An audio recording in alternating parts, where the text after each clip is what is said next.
We appreciate the presence of everyone here tonight. Glad to have our visitors. We want to say welcome to you. There are so many other things that you could be doing tonight, but you chose to assemble together with the people of God and worship God.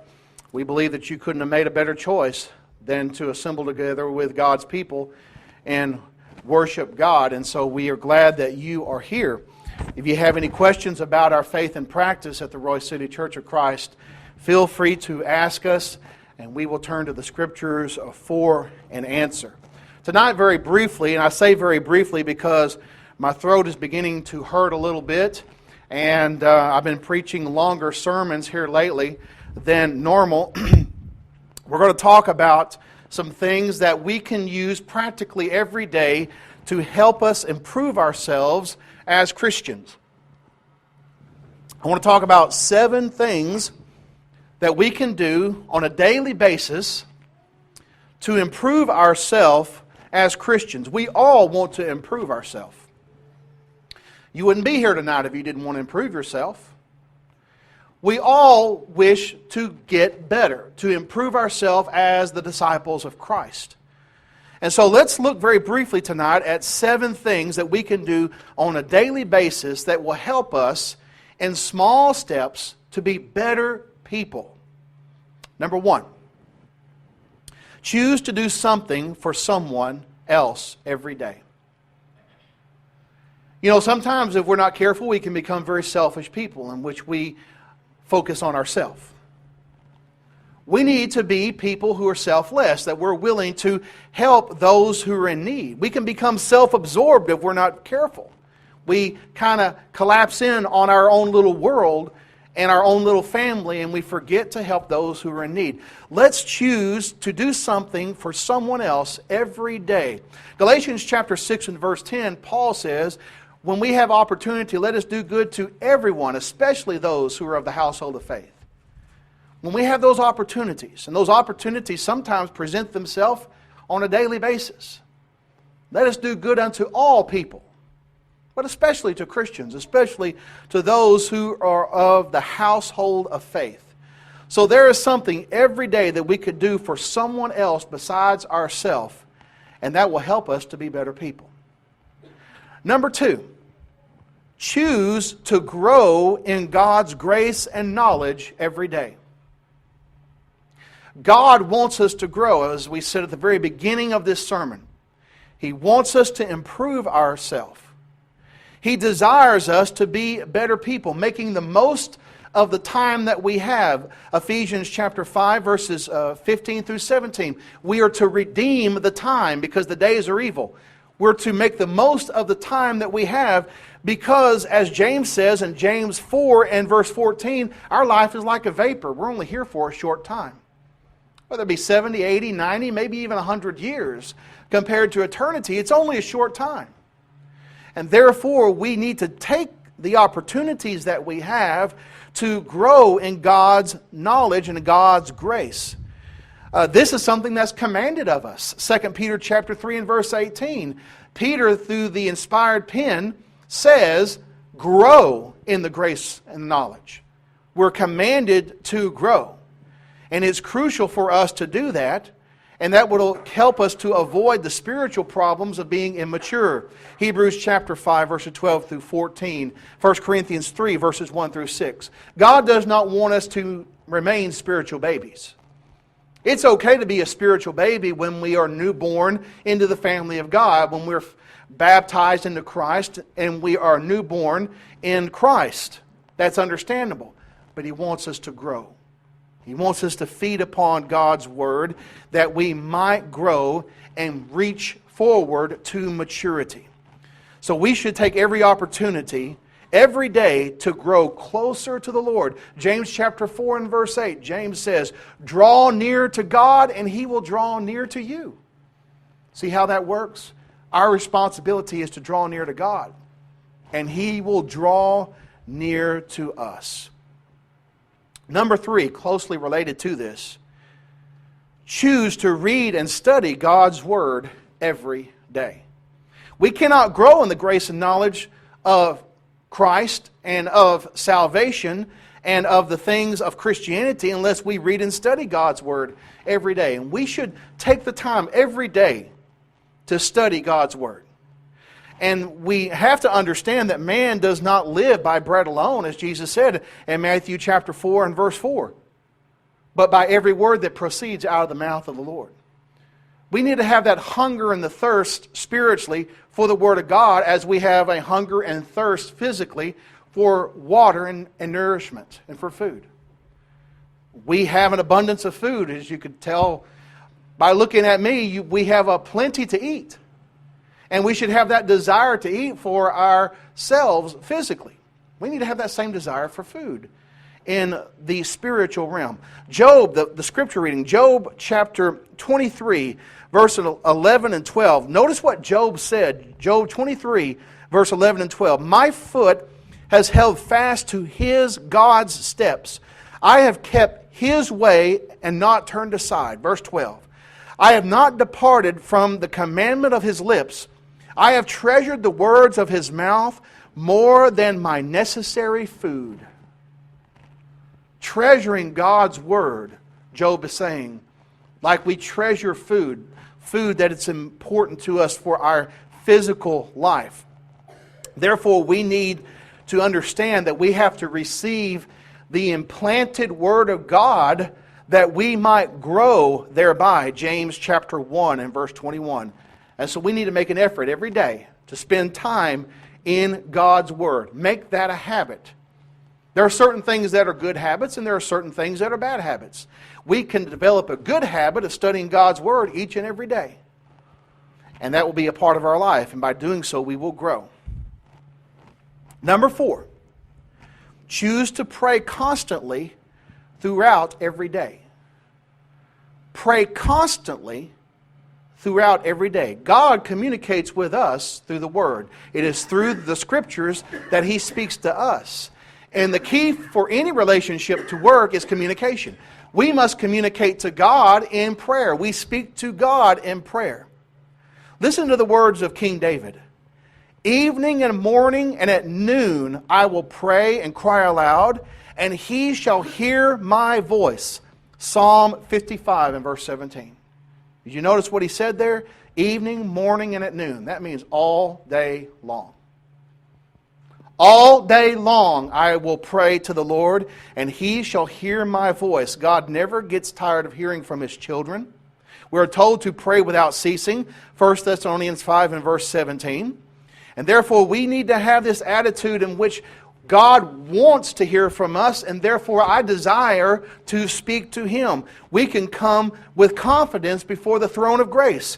Hebrews chapter 4 and verse 16, we find help in time of need when we go before God. And James chapter 5 and verse 16 tells us to confess our sins to one another and pray for one another. The effective fervent prayer of a righteous man avails much. How's your prayer life? Do you pray every day, constantly throughout every day? As a child of God, we have that opportunity. We have that blessed privilege of having that communication with God at any time. He is always there. If you try to get an audience with someone that's a high dignitary or someone that's high up in the government, it's going to be hard to communicate with that individual, whomever they might be. But with God, the creator of the heavens and the earth, the creator of the universe, He's always there to listen to us. And therefore we should constantly pray to the Lord. One person said this, a day without prayer is a boast against God. We shouldn't have a boastful attitude towards God. So let's choose to pray constantly throughout every day. Number 5, choose to look for opportunities to teach others the gospel every day. We need to look for those opportunities that present themselves. If we're praying, as we ought to be praying, we should be praying for those opportunities to present themselves. And when those opportunities do present themselves, we need to be ready to teach others the gospel. And we can't be ready unless we have studied and grown in the grace and knowledge of the Lord Jesus Christ. All this ties together. We cannot teach what we don't know. Therefore, when we have the Word of God in our hearts and we are praying to the Lord for opportunities, each and every day we will have an opportunity. Jesus said, do not say there are still 4 months and then comes the harvest. Behold, I say to you, lift up your eyes and look at the field, for they are already white for harvest. John chapter 4 and verse 35. There are souls out there that are seeking and searching for the truth. They don't know where to turn. They're so confused by the religious division that exists within the world, by all these voices and all these doctrines saying so many different things. They're looking for a consistent voice of reason from the Scripture. And we need to present the gospel message in its purity. We need to find every opportunity that we can to present that gospel message. Use the tools that we have available to us, our booklets, our tracts, our DVDs, all those things we can use to take opportunity each and every day to spread the gospel. Number 6, choose to speak encouraging words every day. It's easy to be negative.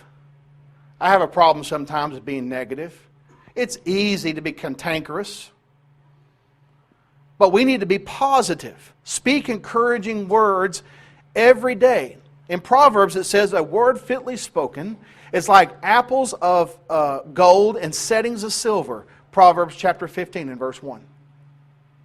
Words fitly spoken. We need to have the wisdom, we need to be praying for wisdom, that we can speak these encouraging words every day, because words have the ability to tear down and to build up. Proverbs chapter 18 and verse 21. We need to be careful how we use our tongue. James chapter 3 deals with the concept of using our tongue properly and the damage that can be done by our improper use of our speech. We need to have graceful speech, encouraging words, and we have to have those words to encourage others. Ephesians chapter 4 and verse 29 and Colossians chapter 4 and verse 6. Our words are to be seasoned, as it were, with salt, that it might impart grace to those who are the hearers. So we need to choose to speak encouraging words every day, whether it be to our spouse, whether it be to our children, whether it be to co-workers, classmates, neighbors. There's always opportunities for us to speak encouraging words.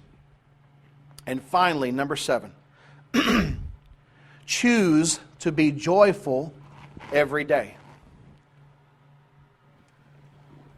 Choose to be joyful every day. Being joyful, being happy is actually a choice. It matters not our outward circumstances. We can be joyful, we can be happy. You read the book of Philippians. We went through a study of the book of Philippians in our Wednesday night class where Paul in prison wrote, "Rejoice in the Lord always." And again I say rejoice. He wrote that over and over again throughout the book of Philippians. Therefore, if he can be a source of encouragement, and if he can be someone that was joyful despite his deplorable circumstances, surely we can. We are abundantly blessed. Dr. Robert Holden wrote a book, Happiness Now, and he speaks of the destination addiction. The destination addiction is the mindset that says this: I'll finally be happy when. I will be happy when. Sometime in the future when something happens. In other words, when I reach this particular destination in my life, whether it be a higher education, a new car, a new house, a new mate, new friends, whatever it might be, sometime in the future, then I will actually experience joy and happiness. That is the destination addiction. And he writes in this book that we can be happy now in the midst of whatever circumstances we might be in. That's exactly what the Bible teaches. Philippians 4 and verse 4, we can be content. We can find contentment in the midst of tribulations and difficulties. True, from time to time we will face sorrow. 1 Thessalonians 4 and verse 13, Paul talks about that when loved ones die, we sorrow, but we don't sorrow as those who have no hope. We don't sorrow like the world does. We'll have sorrow, But we don't sorrow like the world who has no hope. There will always be reasons to rejoice in Jesus. So we can choose to be joyful each and every day of our life because of all the blessings that God has blessed us with. As I said, we're going to cut this sermon very short because of my throat and not being able to speak as long as normal. But we appreciate the presence of everyone here tonight. If there's anyone that needs to obey the gospel, you need to become a Christian. You cannot enjoy all the things that we talked about tonight unless you are a Christian, unless you are a believer in Christ. We urge you to have faith in Jesus, confess that faith, repent of your sins, and be baptized into Christ for the forgiveness of your sins. Acts 2 and verse 38, Acts 22 and verse 16. Why are you waiting? Arise, be baptized, and wash away your sins, calling on the name of the Lord. If you've done that, you've gone astray. You're not faithful to the Lord. He's given you another opportunity by the grace and mercy and compassion that He has for you to repent and come back to Him. As always, the choice is yours while we stand and while we sing.